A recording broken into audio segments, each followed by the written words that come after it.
Hi, I'm Alex. I'm so excited to be part of the Archer and Olive Ambassador team, and today we'll be sharing some journal ideas with you. Archer and Olive has created so many lovely sized journals, and today we're going to look at the different sizes with some ideas of how to use them. Don't forget to take a look at the blog on the Archer and Olive website with more information about today's video, including a printable with suggestions and ideas of how to use different sized journals. We're going to look at the most popular sizes like the A5, but also the smaller ones like A6, right up to B5. We're going to start with the smallest of Archer and Olive's notebooks available. This is the A6 size, also known as the pocket notebook. I'm going to go through the notebooks from the 2023 fall collection.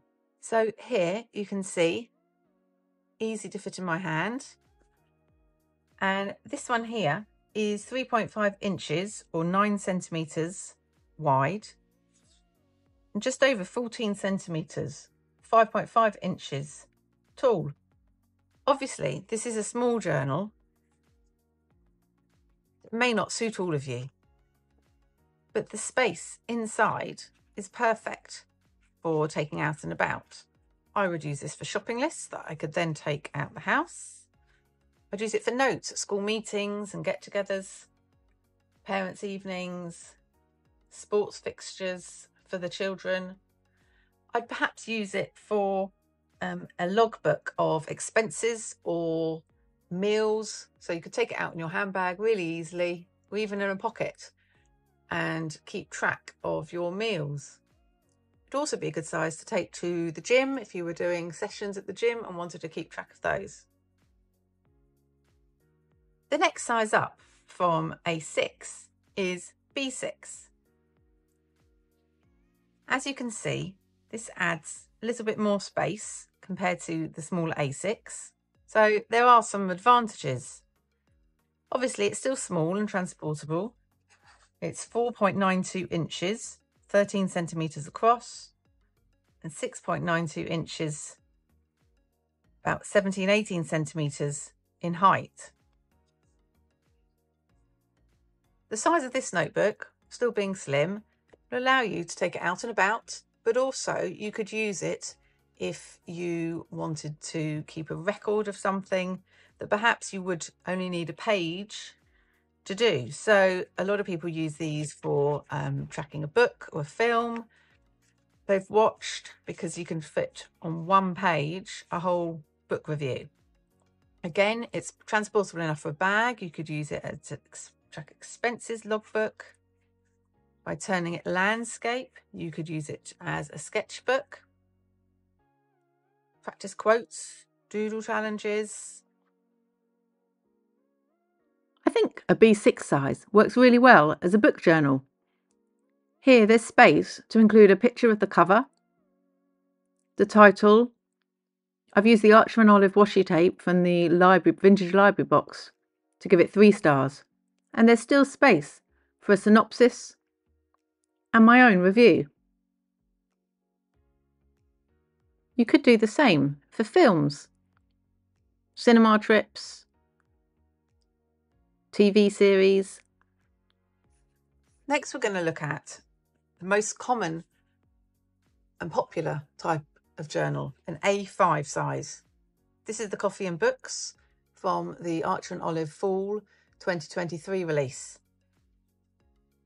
So when we compare it to the others, you can see that it is that bit larger. So an A5, 5.75 inches by 8.25 inches.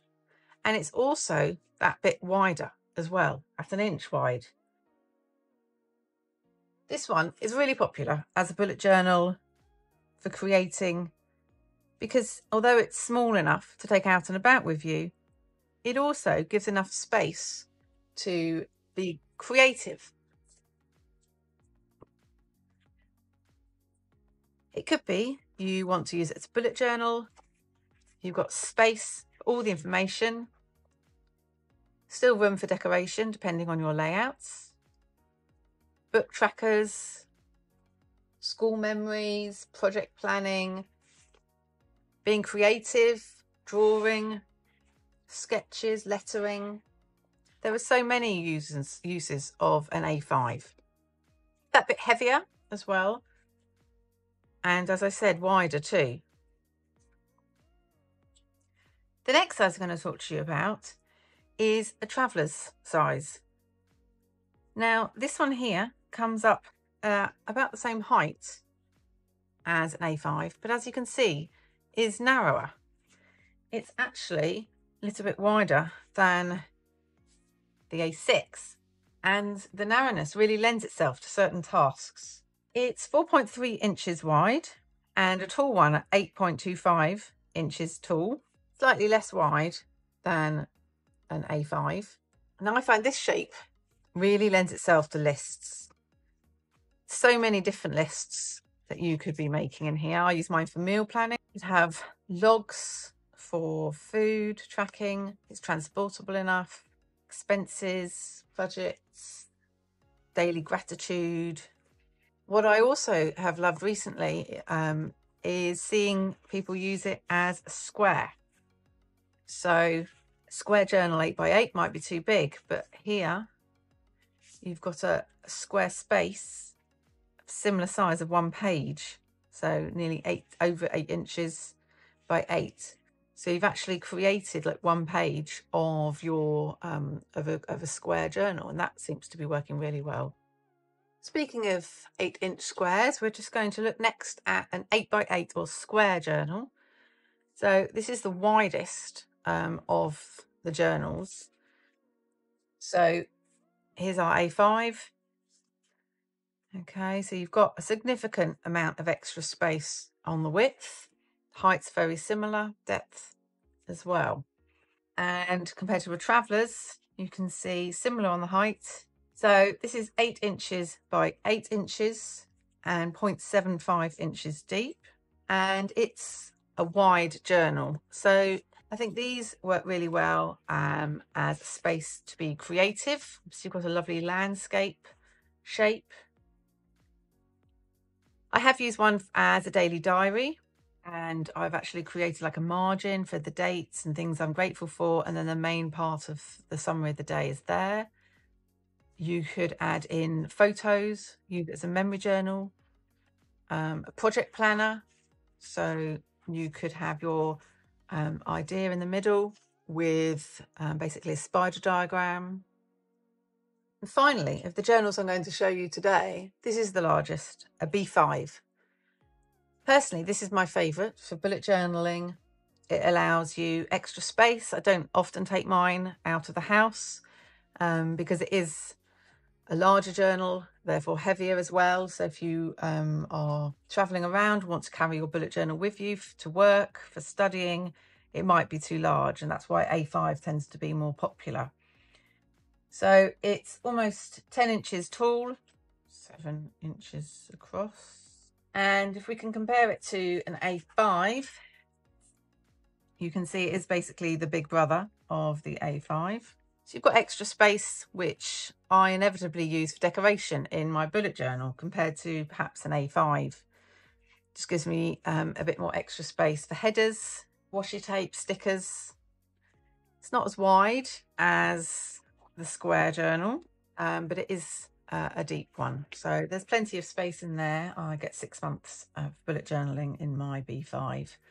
Obviously, because you've got extra space, it tends to last perhaps a little bit longer, but it will depend on how you use it. Here's an example of how I use my B5 as a bullet journal. So the extra space allows you to perhaps be slightly more creative, cutting pages without losing space. And I used one of the Archer and Olive subscription boxes to create tabs while still have plenty of space for all the information needed for the month. I've actually used mine as a Christmas journal as well. So in the past we've had like gift lists, space of thank you notes, hidden gift lists, events, Christmas memories, things to think about for the following Christmas.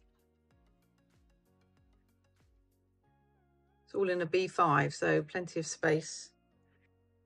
I've actually also used B5 for packing lists. Sometimes it's nice to create a quote page. Here I've done a landscape one in a B5. There are really so many different ways you could use a journal, and hopefully this has given you some ideas. Don't forget to take a look at the blog on the Archer and Olive website for a summary of this video, including a printable with a list of ideas for different journals. I hope you found that useful. Thank you for watching. You can come and say hello on Instagram @The Journal Corner.